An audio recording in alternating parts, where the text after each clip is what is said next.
Once upon a time, diesel, or diesel if you're an American, was seen as the fuel of the future. Although not if you were an American, in which case Oldsmobile ruined that a few decades prior. But in Europe, there was a point in time in which over half of new cars sold got their fuel from the black pump. Diesel often enjoyed government-backed tax breaks, while consumers were attracted to the high MPG figures and resulting long distances between fill-ups. On one fill up a diesel, a 55 MPGs. And that explosion in popularity was in no small part down to the Volkswagen Group and their pioneering TDI technology. But of course, I can't utter the words VW and diesel in the same sentence without reminding you that the Dieselgate scandal happened, and that subsequently the popularity of the fuel fell to the level of most respiratory diseases. Which is somewhat fitting, considering that if you've spent any significant amount of time around a diesel VAG product, you probably have one. But to rewind a bit, the first car to receive one of those revolutionary TDI engines conceived by Ferdinand Piëch was an Audi. And of all the brands in the VW empire, it was Audi who pushed diesel the furthest. So for this video, we're going to look back on that time of blissful ignorance at some rather extreme diesels from Audi, which, while in one sense unfortunately didn't make production, in the interests of public health, maybe did the world a favour.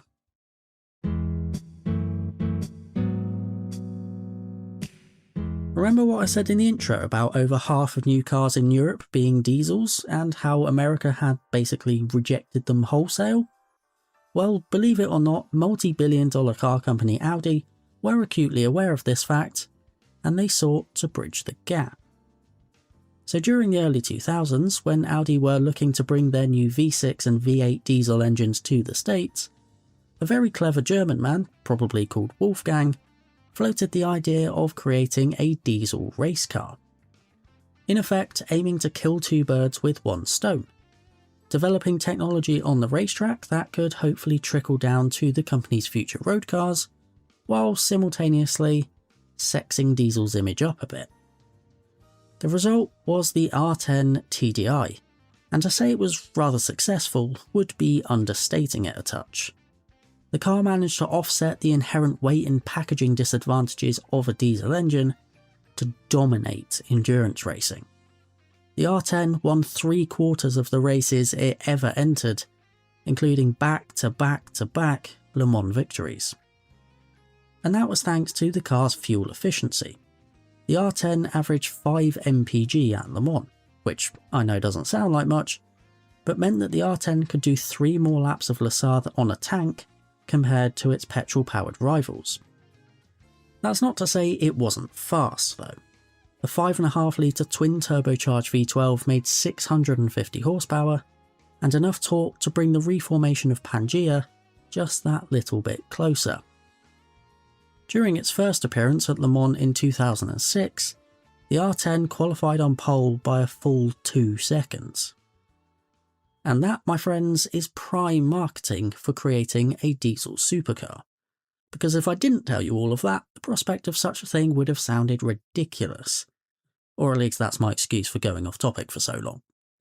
Meet the Audi R8 V12 TDI concept. Revealed at the 2008 Detroit Motor Show, this diesel R8 came not long after the original V8 petrol model had shocked the world, but before the eventual Lamborghini-sourced V10 version. And the R8 TDI essentially fell between the two in terms of the base top trump statistics: horsepower, 0 to 60, top speed, etc. But thanks to it being a turbo diesel, it made more torque than both the V8 and the V10 put together. That not only would have made the in-gear acceleration absolutely mighty, but given the car its USP and a character all of its own. It also looked the part, with every extra vent, duct and aerodynamic appendage serving a functional purpose. Not just looking like you're compensating for your own appendage. In fact, this show car, the only one ever built, was a fully functional driving vehicle that Audi proudly paraded around the streets of Manhattan at the time. Some journalists even got to have a ride, and everyone seemed to walk away impressed. And in 360p. Were the car put into production, it would have commanded a price of about £100,000, or roughly 25% more than the V8 petrol. Sounds reasonable enough, but Audi ultimately decided that the development costs would be too high to justify the project. Because, yeah, there were some issues. Namely, packaging. The 5.9 litre twin-turbocharged V12 diesel took significantly more space than the engine bay was designed to accommodate, and while Audi did manage to cram it all in, the rear bulkhead had to be moved forward, impinging on cabin space. And all that left room for in terms of a gearbox was the 6-speed manual from an Audi A4, which wasn't gonna cut it, as it could only reliably handle 369 foot-pounds of torque, or precisely half-mast. That's also to say nothing of the 300 kilogram weight penalty the V12 carried over the V8, and the fact that, despite all the marketing bluster from Audi, the engine in the R8 TDI shared precisely 0 significant components with the one in the R10 race car. However, they did at least both share common rail injection. But even if Audi overcame those technical challenges to get the car into production, there was the question of, would anyone actually have bought it anyway? Because who were Audi's target market exactly? Millionaires who wanted to tighten their belts after the financial crisis? Or was it simply going to lead a lonely life as the world's fanciest repmobile? I just don't know. The engine itself, of course, would find its way into a production Audi, the gargantuan Q7 SUV, which, perhaps unsurprisingly, was the world's first V12 diesel passenger car. As far as the R8 goes though, it is undoubtedly very cool in isolation, but more than anything, I think it's testament to Audi's risk-taking at the time. Hell, creating the R10 race car was a risk in and of itself, as Audi were already hugely successful in prototype racing. The R10's petrol-powered predecessor, try saying that 3 times quickly, the R8, was coming off the back of 5 Le Mans victories in the span of 6 years, and was dominant enough that Audi used its name for their landmark first supercar. And speaking of the R8 road car, the V12 TDI wasn't the only time Audi used the R8 to experiment with alternatives to petrol. There was the all-electric R8 e-tron in 2013, but Audi cancelled production plans for that after a handful of prototypes had been built. They tried again with the second generation R8, and although that did make production, it was such an abject failure it's actually less well known than these prototypes.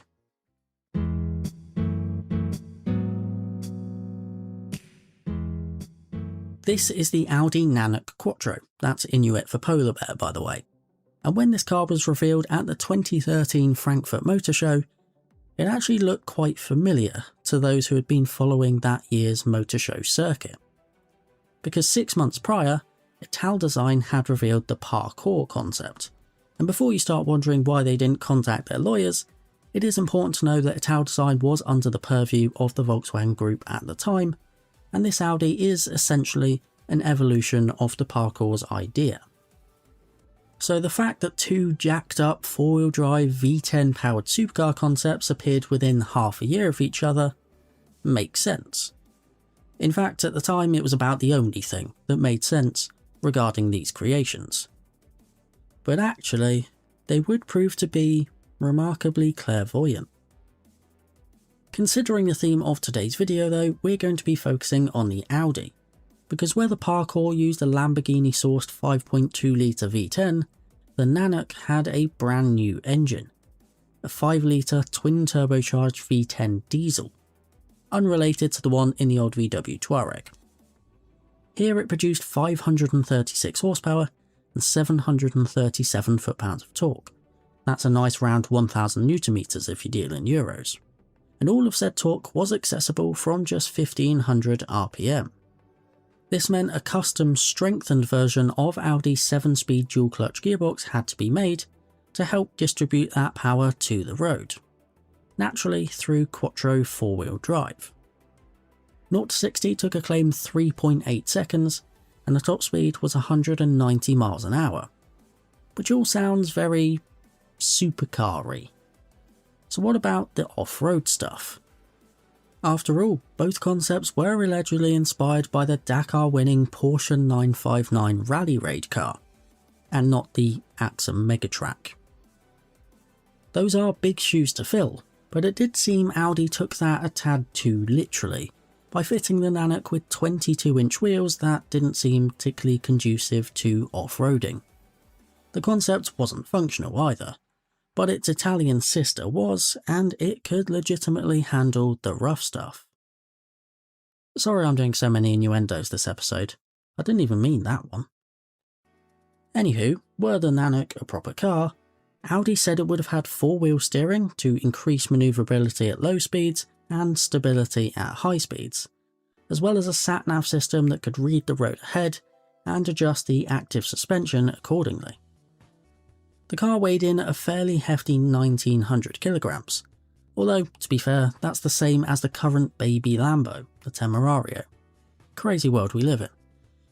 But it could have been even crazier if the Nanuk made production, which, unbelievably, Audi were considering, along with the Sport Quattro concept revealed at the same motor show that they definitely should have made. But again, it points to Audi's risk-taking. The Nanuk came at a time where, yes, crossovers were gaining popularity, but they hadn't completely infiltrated every other segment of car yet, and the ravaging monster that went around taking chunks out of their boot space was still a fairly rare sighting.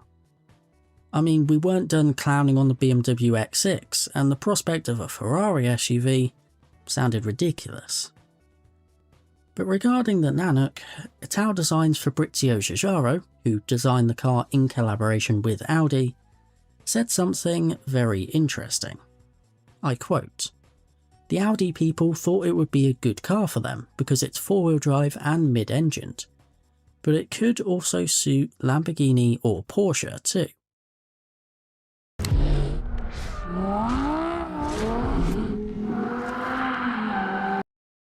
Well, I'm from the future, and I guess that did come true in one form or another.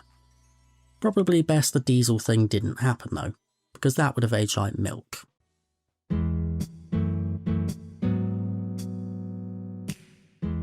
Did someone say aged like milk? Allow me to take you back to the 2012 edition of the 24 Hours of Le Mans, where Audi would take their 11th victory in 13 years, and their 6th with diesel power. The perfect backdrop then, to reveal to the world the company's first diesel car to wear their performance S badge, the SQ5 TDI. At the time though, bestowing that sporty moniker on a diesel SUV still seemed like a fairly ballsy move. But of course, within Audi's hierarchy, the S badge does not denote the cream of the crop.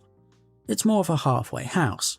Some say the S stands for semi-skimmed, and if you want a full fat fast Audi, you need one with an RS badge. I promise I'll stop doing milk puns now. But a diesel RS car? Sacre bleu in German. Well, Audi tried it anyway. This is the RS5 TDI concept, and it replaced the normal RS5's 4.2 litre naturally aspirated V8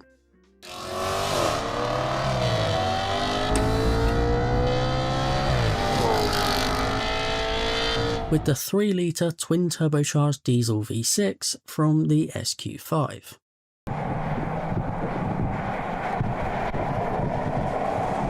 It was less powerful than the V8 too.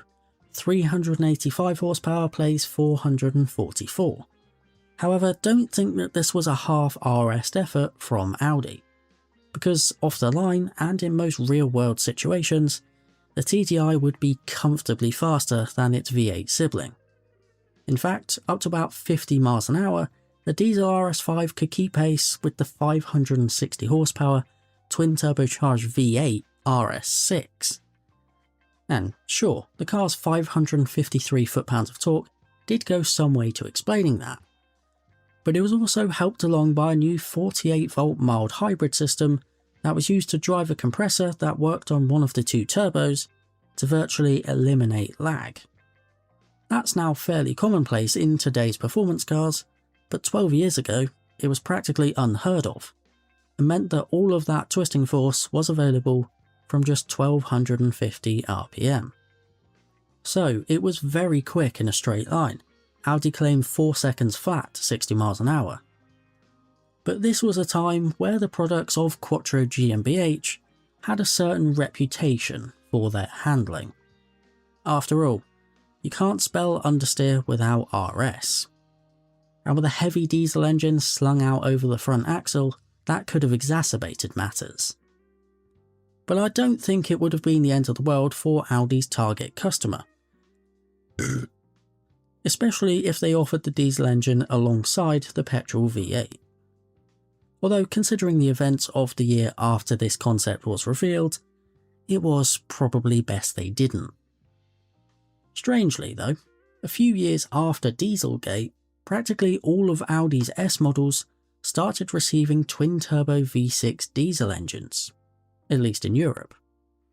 However, they have all since been discontinued and replaced with pure petrols or hybrids. And speaking of hybrids, the new thing that they call an RS5 is one. And while it's faster in a straight line and probably more efficient than its predecessor, it also weighs the same as the Earth itself.